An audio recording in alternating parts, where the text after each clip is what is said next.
बिस्मिल्लाहिर्रहमानिर्रहीम। Dear students, अस्सलाम वालेकुम। बिस्मिल्लाह फिज़िक्स यूट्यूब चैनल में आप सबको खुशामदीद। चैप्टर 14 की एग्जांपल्स आज हम सॉल्व करेंगे। पहली एग्जांपल है, वो कह रहा है अ 20 centimetre wire carrying a current of 10 ampere is placed in a uniform magnetic field of 0.30 Tesla. एक 20 सेंटीमीटर लंबी वायर जिसमें से 10 एम्पेयर का करंट पास करता है वो यूनिफॉर्म मैग्नेटिक फील्ड में रखी जाती है जिसकी वैल्यू 0.30 टेस्ला है। If the wire makes an angle of 40 degree with the direction of the magnetic field, अगर वायर मैग्नेटिक फील्ड के साथ 40 डिग्री का एंगल बनाती है मैग्नेटिक फील्ड की डायरेक्शन के साथ, find the magnitude of the force acting on the wire.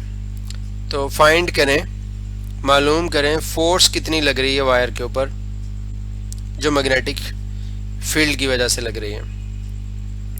तो लेंथ ऑफ वायर जो है वो 20 सेंटीमीटर है। सेंटीमीटर को मीटर्स में कन्वर्ट करने के लिए 100 से डिवाइड किया तो 20 डिवाइडेड बाय 100 0.20 आ गया। करंट की वैल्यू जो गिवन है वो 10 एम्पेयर है और strength of magnetic field 0.30 Tesla है। जो एंगल अल्फा हमें दिया गया है क्वेश्चन में वो 40 डिग्री है। तो फॉर्मूला हमने पढ़ा था force on a current carrying conductor, उसकी मैग्नीट्यूड का F = ILB sin alpha. Here alpha is the angle between length of the conductor and magnetic field. L जो है उसकी डायरेक्शन उस तरफ ली जाती है जिस तरफ करंट फ्लो कर रहा होता है। तो बहरहाल I की वैल्यू हमारे पास गिवन है 10, वो यहाँ पर पुट की और B की जगह पर 0.30 लिखा और L की जगह पर 0.20 लिखा और साइंस 40 डिग्री, इन सबको सॉल्व किया तो हमारे पास 0.39 न्यूटन जो है वो आ गया। जी, इस एग्जाम्पल का जो आंसर है वो टेक्स्ट बुक में, यानी इसको पूरा आंसर इसका सही नहीं है, या आप इसको कह सकते हैं कि इसकी मैग्नीट्यूड है, क्योंकि आंसर में यहाँ पे नेगेटिव आता है। कैसे आता है उसको हम देखते हैं। The magnetic field in a certain region is given by 40I - 18K weber per metre square. Magnetic field किसी दिए गए रीजन में उसकी वैल्यू है, वेक्टर फॉर्म में दी हुई है 40I - 18K weber per metre square. How much flux passes through a 5 centimetre square area loop in this region if the loop lies flat in the XY plane. तो कह रहा है कितना flux pass करेगा इतने 5 सेंटीमीटर स्क्वायर एरिया में से। तो सबसे पहले तो हमने B लिख दिया, B को हमने लिखा 40 - 18K, ये जो वैल्यू गिवन थी वही हमने लिख दी। उसके बाद जो एरिया ऑफ द लूप है, ये वेक्टर एरिया हमने लिखा है। Vector area of the loop जो है उसको हमने लिखा 5 क्रॉस 10 पर -4 मीटर स्क्वायर है। टेक्स्ट बुक आपके पास होनी चाहिए। ये 5 क्रॉस 10 पर -4 है मीटर स्क्वायर। साथ में K क्यों लिख दिया? उसकी वजह यह है कि जो हमारे पास उसने बताया हमें कि जो प्लेन है, जो लूप पड़ी हुई है वो XY प्लेन में है। ये ऐसे है, ये देखें, ये फर्ज करें आप इसको X काउंट कर लें, ये हमारे पास फर्ज करें Y है और ये हमारे पास Z एक्सिस है। जो लूप है वो इस तरह पड़ी है XY प्लेन में।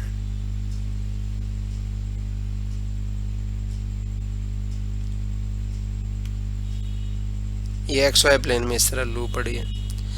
अगर ये लूप इस तरह पड़ी है, रेक्टेंगुलर लूप मैंने यहाँ पे ड्रॉ की है, तो इसका जो वेक्टर एरिया है वो इस तरफ होगा, ये अपवर्ड होगा, क्योंकि वेक्टर एरिया की डेफिनेशन हमने ये पढ़ी थी। A vector whose magnitude equals to area of the surface and direction outward normal to the surface is called vector area. तो वेक्टर एरिया जो है इसको हमने डेल्टा A से रिप्रेजेंट किया है। तो डेल्टा A बराबर होगा, किसी भी वेक्टर के अंदर दो चीजें होती हैं, एक उसकी मैग्नीट्यूड और दूसरी उसकी डायरेक्शन। तो यहाँ पर डेल्टा A जो है ये बराबर होगा डेल A इसकी मैग्नीट्यूड, और डायरेक्शन वेक्टर एरिया की हमेशा आउटवर्ड नॉर्मल होती है। तो इस प्लेन के जो नॉर्मल डायरेक्शन है वो इस तरफ है, n यूनिट वेक्टर इस तरफ है। n यूनिट वेक्टर किसके अलोंग एक्ट कर रहा है? देखें, z एक्सिस के अलोंग एक्ट कर रहा है। तो z एक्सिस के अलोंग जो यूनिट वेक्टर डायरेक्शन बताता है, यहाँ पर हम n यूनिट वेक्टर को लिखेंगे, n यूनिट वेक्टर यहाँ पर बराबर है k यूनिट वेक्टर के। क्योंकि के भी जो है वो जी के अलोंग एक्ट कर रहा है और एन भी किसके अलोंग एक्ट कर रहा है, जी के अलोंग। तो two vectors are said to be equal if they have same magnitude same direction. N unit vector की डायरेक्शन भी अपवर्ड, के यूनिट वेक्टर की डायरेक्शन भी अपवर्ड, एन यूनिट वेक्टर की मैग्नीट्यूड भी 1, के यूनिट वेक्टर की magnitude भी 1।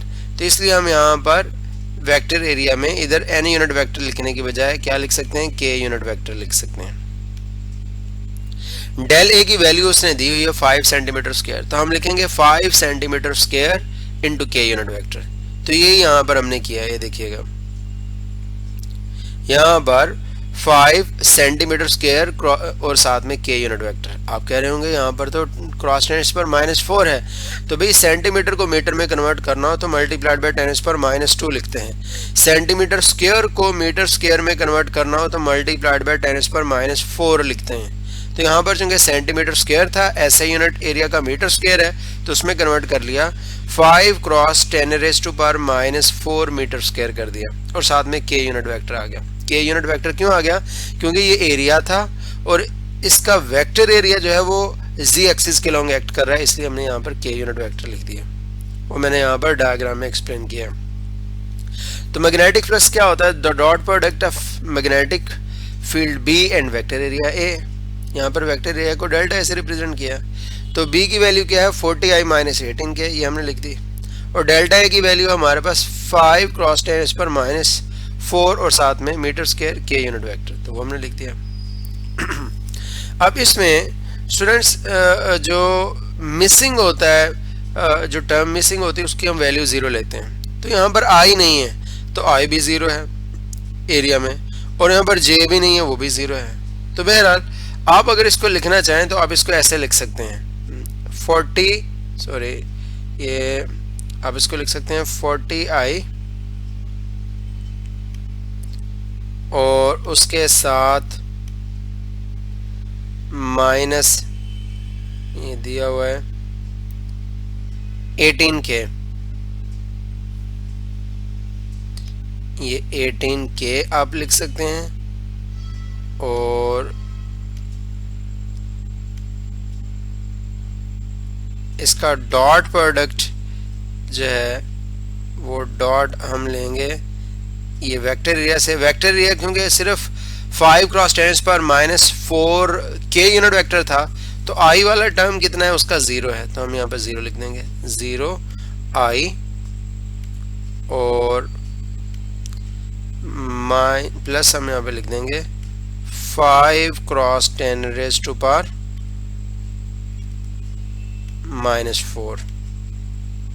Unit हम यहाँ पर साथ में नहीं लिख रहे, वो बाद में ही एंड में लिख देंगे। इसका यूनिट वेक्टर है के। तो आपने फर्स्ट ईयर में ये पढ़ा था डॉट प्रोडक्ट में आई यूनिट वेक्टर वाली टर्म्स से और जे वाली जे से और के वाली के में से मल्टीप्लाई करते हैं।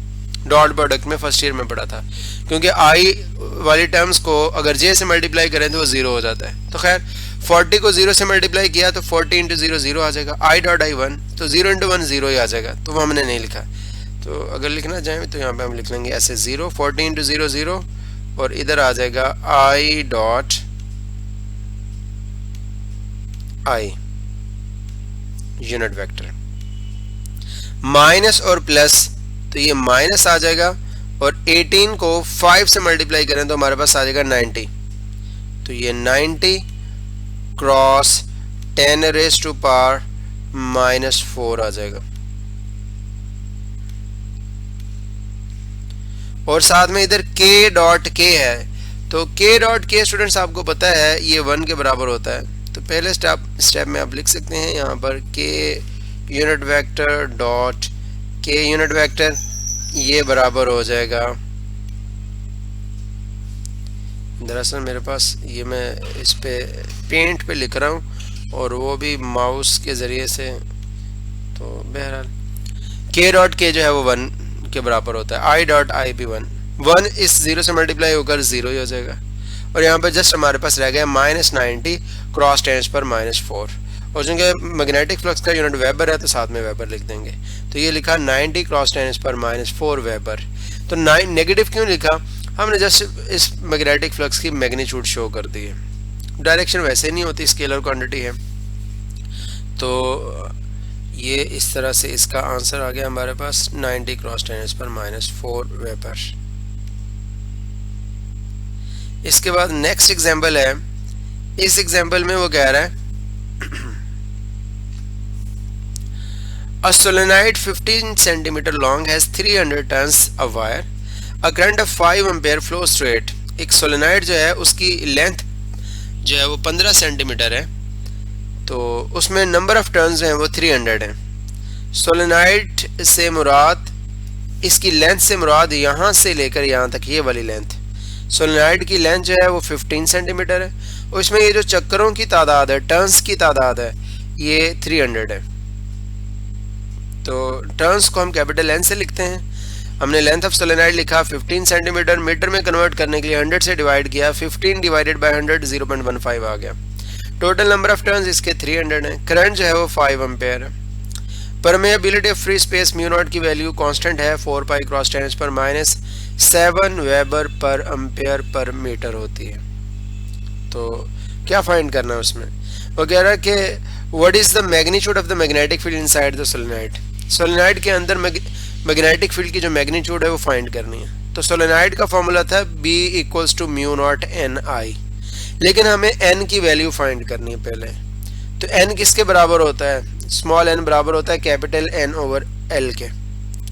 यहाँ पर हम चूंकि लेंथ को कैपिटल L से लिख चुके हैं तो इसलिए यहाँ पर भी हमें कैपिटल L ही लिखना चाहिए।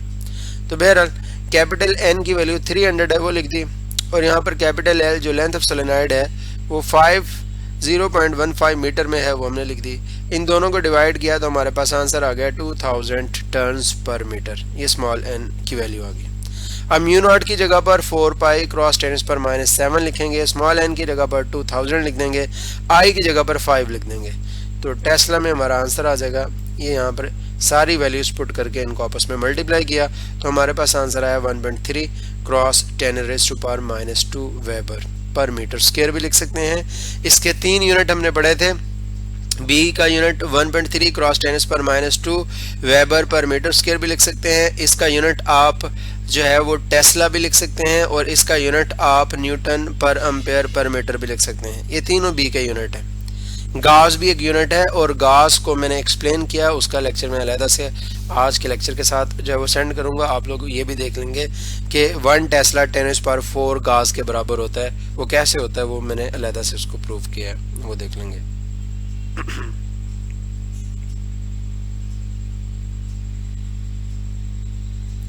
नेक्स्ट एग्जांपल है, इसमें वो कह रहा है कि find the radius of an orbit of an electron moving at a rate of 2 cross 10⁻⁷ metre per second in a uniform magnetic field of 1.20 cross 10⁻³ tesla. आप रेडियस फाइंड करें एक इलेक्ट्रॉन का जो मूव कर रहा है इतनी वेलोसिटी से 2 क्रॉस 10⁻⁷ मीटर पर सेकेंड की वेलोसिटी से यूनिफॉर्म मैग्नेटिक फील्ड में, जिसकी वैल्यू ये है 1.20 क्रॉस 10⁻³ टेस्ला। तो रेडियस फाइंड करना है। तो ये हमारे पास जो वैल्यूज हैं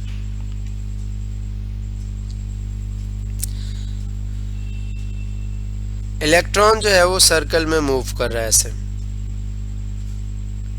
इलेक्ट्रॉन जब सर्कल के अंदर मूव कर रहा है तो इसमें हमने ये पढ़ा था कि जब भी कोई चार्ज पार्टिकल मैग्नेटिक फील्ड में प्रोजेक्ट होता है 90 डिग्रीज के ऊपर, तो मैग्नेटिक फोर्स उस चार्ज पार्टिकल को सर्कुलर पाथ में घुमा देती है।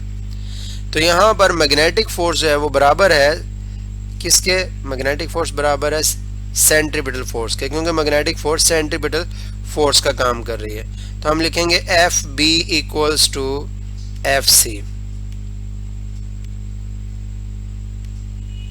ये हमने लिख दिया FB = FC। FB की वैल्यू क्या है, QV और साथ में B। साइन थीटा भी होती है, लेकिन जब सर्कुलर पाथ में कोई चार्ज पार्टिकल मूव करता है तो ये अंडरस्टूड होता है कि साइन थीटा की वैल्यू 1 है, क्योंकि सर्कुलर पाथ चार्ज पार्टिकल उसी वक्त मूव फॉलो करता है सर्कुलर पाथ को जब चार्ज पार्टिकल को मैग्नेटिक फील्ड के साथ 90 डिग्रीज पे प्रोजेक्ट किया जाए। जिस तरह आपने E/m जो आपने टॉपिक पढ़ा था उस केस में हमने इसको एफ बी को ले जाता क्यू वी बी के, तो यहाँ पर भी ये आ जाएगा, साइन 90 पे 1 हो जाता है। एफ सी की जगह पर क्या आ जाएगा, एम और V square divided by R. अब हमें ये v इस v स्क्वायर से कैंसिल हो गया, r को ऊपर ले जाएं, ये q और b को नीचे ले जाएं, तो r बराबर आ जाएगा mv डिवाइडेड बाय qb। तो ये हमने लिख लिया q और b। इलेक्ट्रॉन के ऊपर चार्ज हमें पता है, उसको e से भी लिखते हैं, तो इसलिए लिख सकते हैं q की जगह पर e भी लिख सकते हैं। तो r बराबर आ गया mv और डिवाइडेड बाय e b भी लिख सकते हैं हम इसको।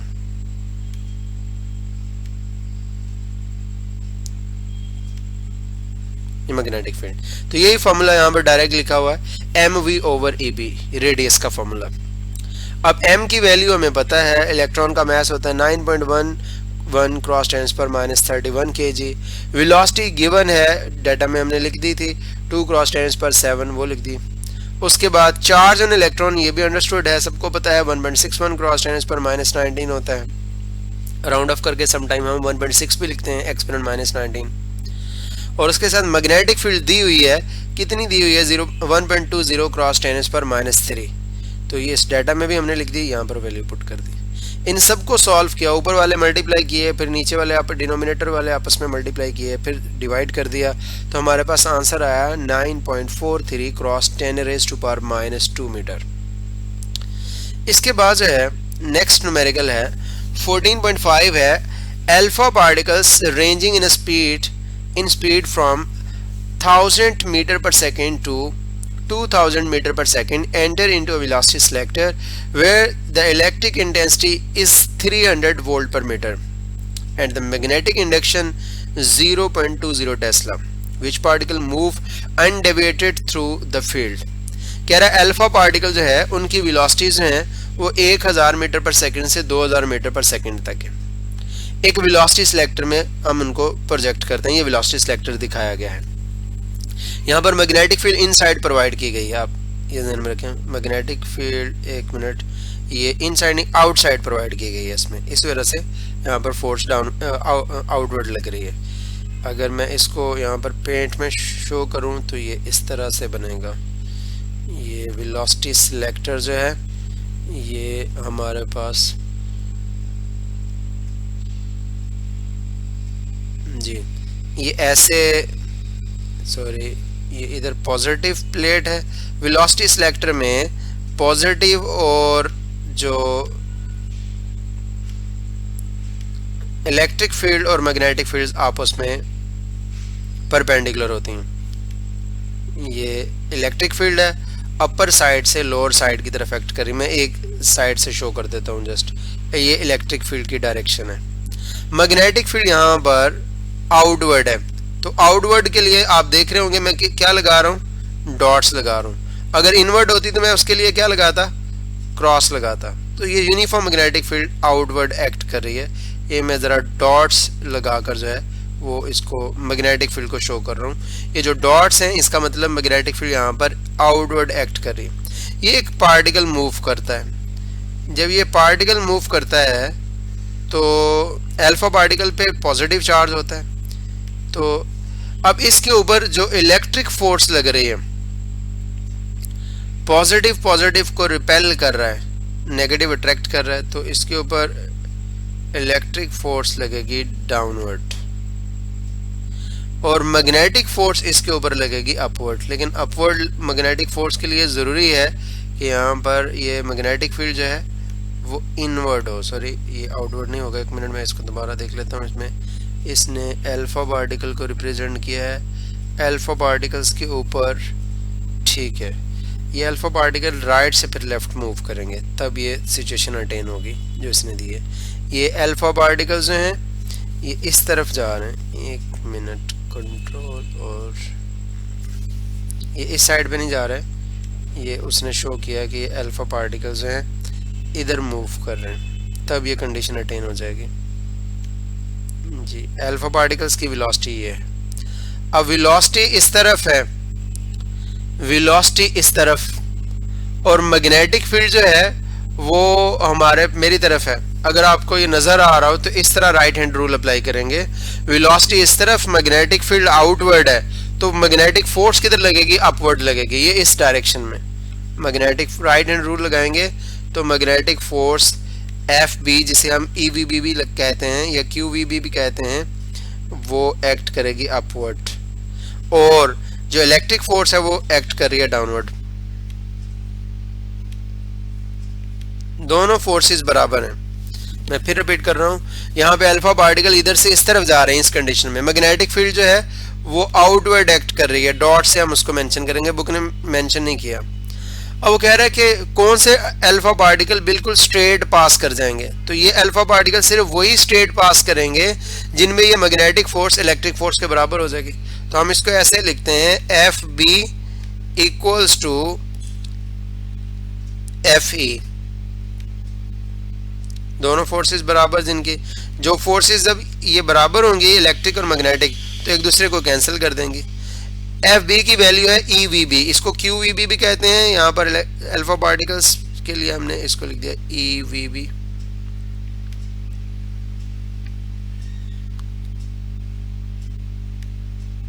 और FE हमारे पास आ जाएगा QE के, तो E इंटू E भी लिख सकते हैं। सिंपली एक जो पॉजिटिव पार्टिकल है उसके लिए ऐसे लिखते हैं, चूंकि बुक ने ये लिखा तो हमने भी लिख दिया, वरना अल्फा पार्टिकल के लिए हमें यहाँ पर +2e लिखना चाहिए और इधर भी +2e लिखना चाहिए। तो खैर कोई भी चार्ज पार्टिकल हो तो चार्ज तो कैंसिल हो जाना, इसलिए ये डजंट मैटर। तो वेलोसिटी फाइंड करने के लिए b इधर आ जाता है, तो v बराबर आ जाएगा E/b के। ये इससे रेलेवेंट मैंने पहले आपको एक न्यूमेरिकल एक्सरसाइज का वो भी सॉल्व करवाया था।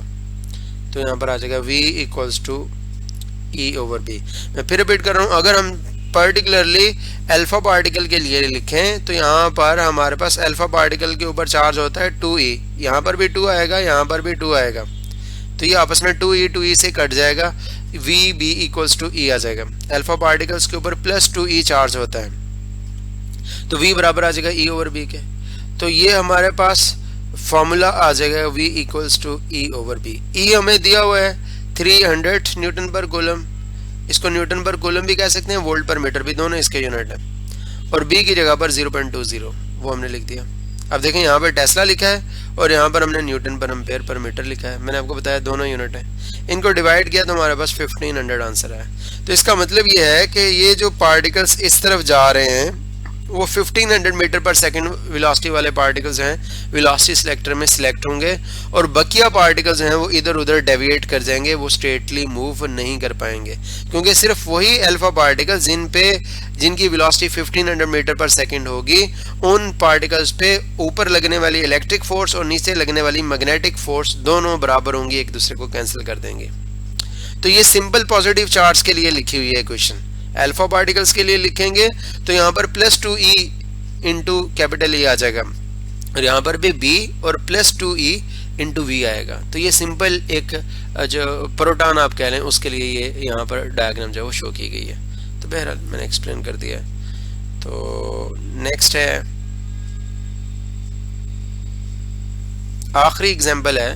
इस एग्जाम्पल के अंदर जो है वो हमें शंट रेजिस्टेंस फाइंड करनी है। गैल्वेनोमीटर को हमने कन्वर्ट किया है, ये देखें, वो कह रहा है word shunt resistance must be connected across a galvanometer of 50 ohm resistance which gives full scale deflection with 2 milliampere current so as to convert it into an ammeter of range 10 ampere. कितनी shunt resistance एक galvanometer के साथ parallel में connect करनी पड़ेगी जिसकी अपनी resistance galvanometer की जो है RG 50 ओम है, उसका फुल स्केल डिफ्लेक्शन करंट जिसे IG बोलते हैं वो 2 मिली एम्पेयर है, मिली की जगह पर 10⁻³ लिख देंगे डाटा में। उसकी रेंज जो एमीटर में हम कन्वर्ट करना चाहते हैं 10 एम्पेयर की रखना चाहते हैं। तो यानी रेंज से मुराद कि एमीटर में हमें मैक्सिमम 10 एम्पेयर तक करंट मेजर करके दे सके।